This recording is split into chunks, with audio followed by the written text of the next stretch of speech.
Ladies and gentlemen, please welcome Wendy Liebman back to the stage. Thank you so much. I was very nervous before I came here tonight because I haven't been on stage in a while because I took a year off to have a baby, and that didn't happen, so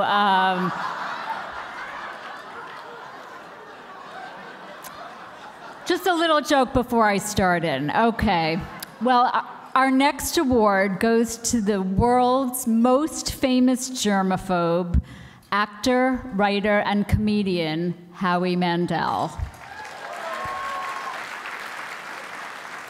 Howie actually gave me my first job in Hollywood when he hired me to write on a variety show one summer in the early 90s. And then our paths crossed again last summer when I was on America's Got Talent, and he was one of the judges. So I have loved him for years. Tonight, Howie is receiving the Beatrice Stern Media Award for using its power to erase the stigma that isolates so many of us, and for encouraging others to seek treatment. In his memoir, Here's the Deal, Don't Touch Me, and in countless interviews, Howie's openness has been an inspiration. His personal life also demonstrates how life can be, despite his intrusive phobia, it could be very rich. Howie has been married for 25 years, and he has 3 children and 1 granddaughter who you could see on Howie's Instagram account. They look like twins. Anyway, unfortunately, a family commitment prevents Howie from being here this evening, but he sent us this message.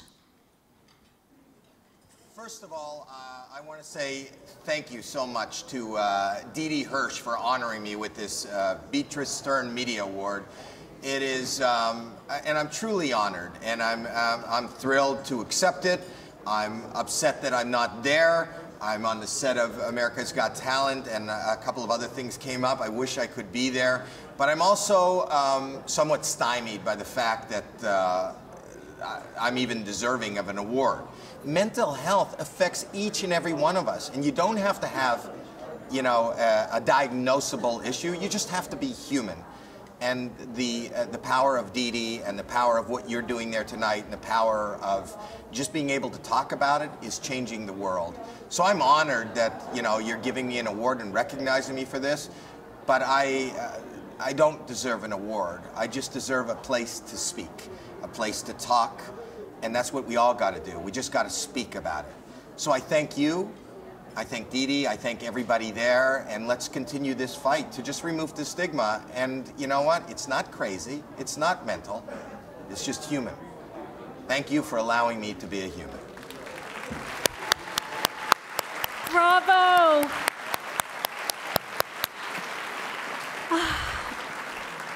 I knew Howie when he had hair. It is an honor to accept the Beatrice Stern Media Award for you, Howie, and I'm going to keep it on my mantle. Thank you. Okay, well, before we move on, I want to pause a moment to thank our award chairs, Sean Amos and Lisa Petrozzolo.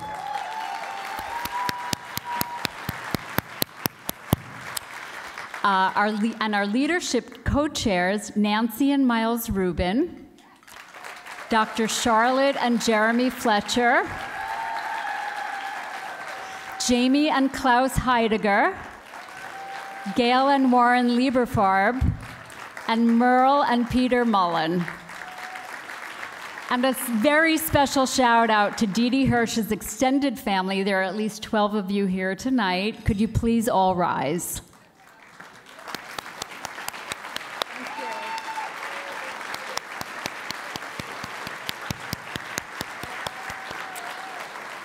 Thank you so much.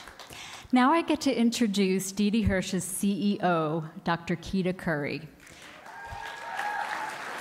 She is quite the Renaissance woman.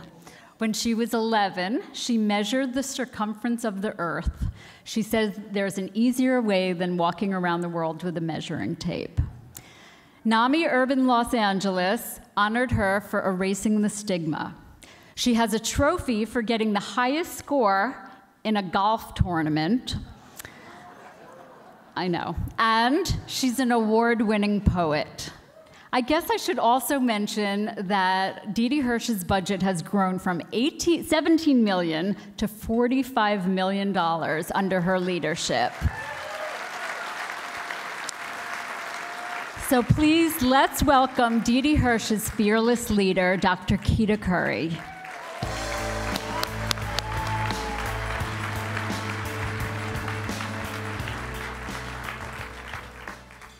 Thank you all for coming tonight to support Didi Hirsch and to erase stigma. I bet there are a lot of people in this room, probably most people, take at least one pill a day. I take medication for my low thyroid, my high cholesterol, my jumpy heart, and depression. And you know what?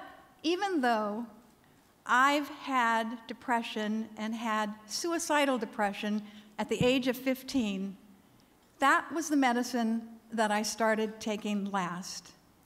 And when I did, I so quickly stopped feeling worthless. And I stopped waking up at 2 and 3 in the morning. And other people felt better too. My husband stopped thinking that maybe I didn't love him anymore. And so I felt so much better. I said to myself, why did I wait so long? I'm a psychologist. I know that medication works. And the only answer I could give to myself was that it was about stigma. Two kinds of stigma. The stigma that's inside of us and the stigma that's outside. You know, we can't help it. We grew up in this society. So I really did not want to go to a psychiatrist because that would be associated with all the stereotypes we have about mental illness. It would mean I was really sick. Not the kind of sick where people are inspired to bring you flowers, or the kind of sick where they pay you lots of money to talk about yourself, like Bob Dole and his erectile dysfunction. I wanted to say another word, but my husband said I shouldn't. So that was the stigma that came from within. But there was another stigma from without. And what that made me feel was fear. Not the fear that people are feeling these days every time there's a mass shooting. That fear is rational. There are about 20 mass shootings a year in the US. And there are 60 million nonviolent adults with mental illness. The next time I read an article in the paper about someone that's successful, I want them to mention their mental illnesses.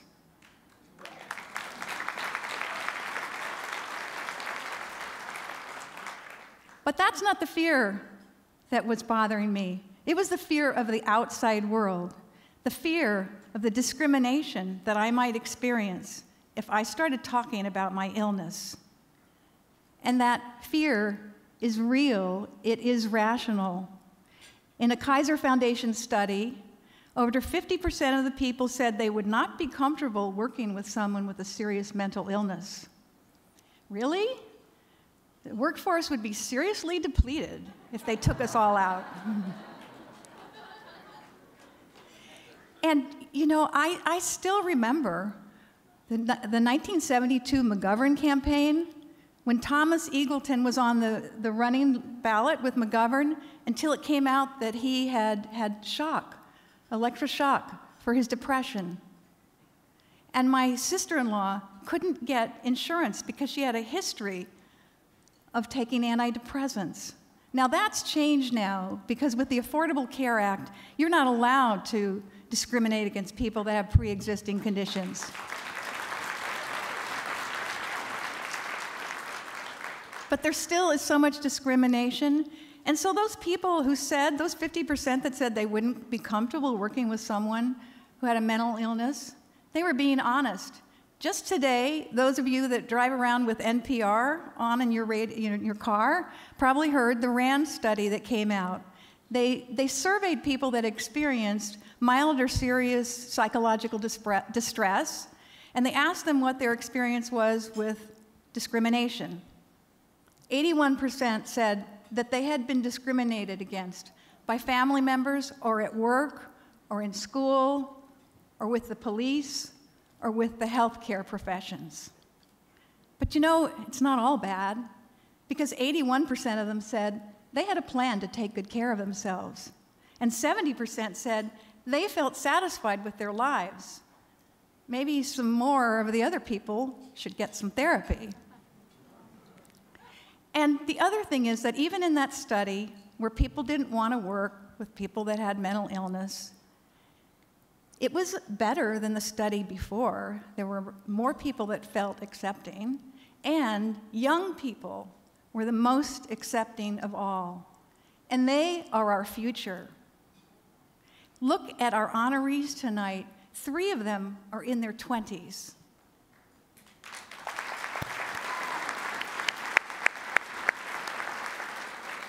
They are our leaders, and if we follow them, we will erase stigma even more quickly.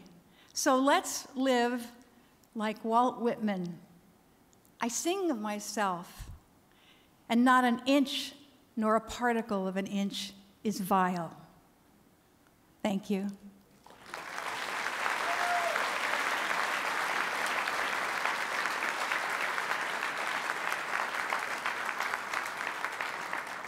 And now there's something I do every year, and it gets better every year. We are erasing stigma. I would like everybody in this room that has had a mental illness at some point in their lives, because we don't just go along having the same troubles every day, or someone who knows someone, cares about someone that has a mental illness. Would you all stand if you know someone or you yourself has a mental illness, or both?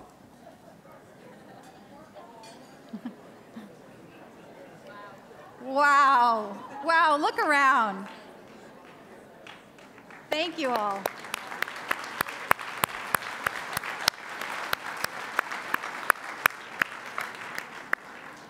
We didn't pay them ahead to do that. And now I'm really happy to introduce our next video.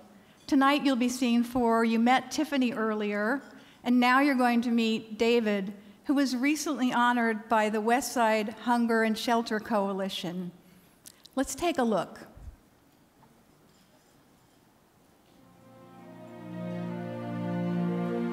Oh, my name is David Brian Mills.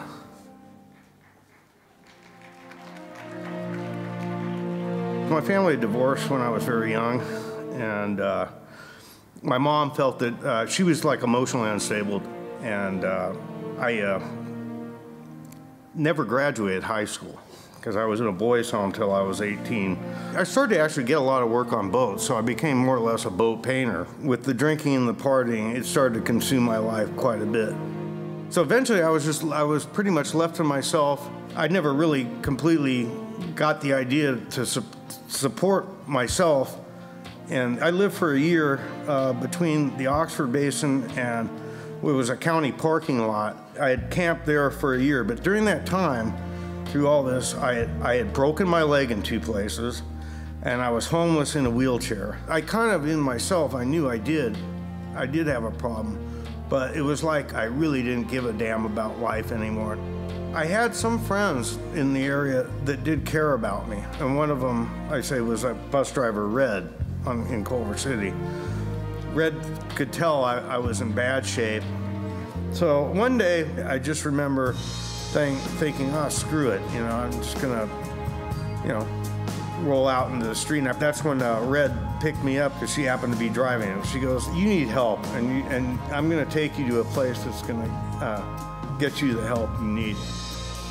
And she pulled the bus up right in front of the headquarters of Didi Hirsch. I came in, I plopped down on the ground, and my caseworker at the time, he goes, well, listen, I'm gonna find you a place to live. You know? And he did that day, amazingly enough. Yeah, I haven't been on the street since 2012. Probably the best thing about Didi Hirsch is that it reshaped my attitude and my my ways of dealing with other people. So I actually learned the skills of actually learning how to live properly. You know, without Didi Hirsch, I wouldn't be alive today. Now it's like, I'm happy to come down, be involved in things, be able to run the mini mart. The Wellness Center is a place for people with mental and physical health issues that we all can get together and help each other out. I'm just very grateful.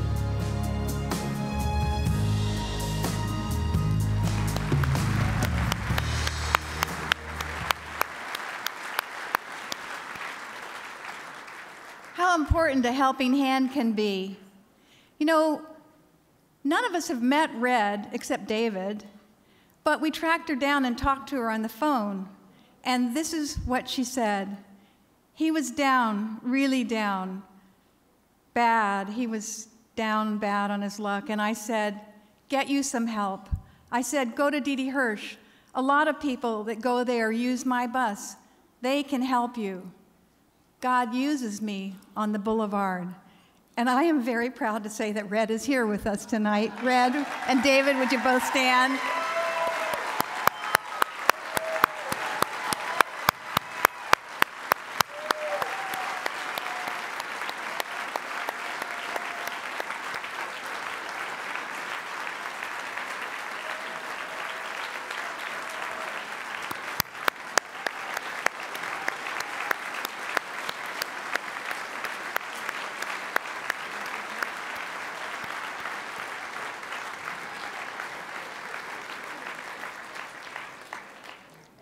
Our hero doing God's work on the boulevard.